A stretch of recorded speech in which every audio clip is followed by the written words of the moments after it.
Hello everyone and welcome to our worship. And like you, I'm at home. Well, like a lot of you, I'm at home. Some of you are still at school.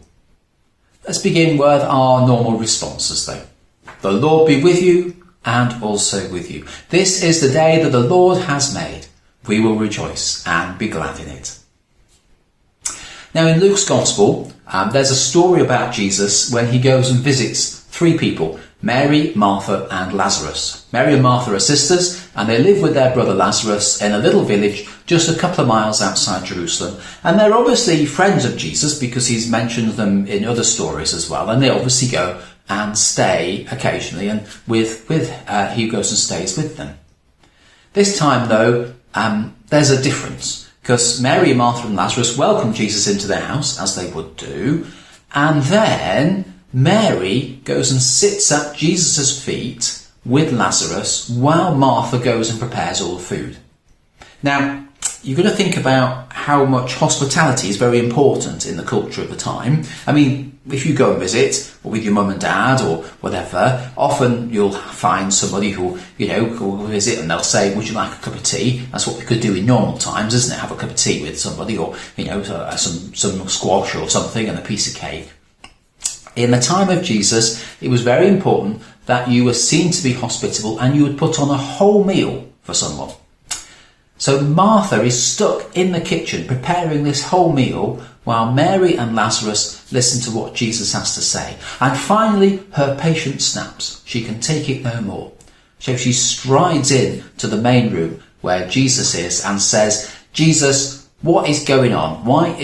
Tell my sister to help me get this food ready. And Jesus says, Martha, Martha, you are too caught up in the things of this world. You should choose, like your sister Mary, to listen to what I have to say. Now that's not what Martha was expecting. She was expecting Jesus to agree and say, Mary, get yourself into the kitchen. That's where you should be. But no, Jesus says, you make a choice. Listen to my words. The food will wait. I'm not, I might be hungry, but I will wait for my food. That's not a problem.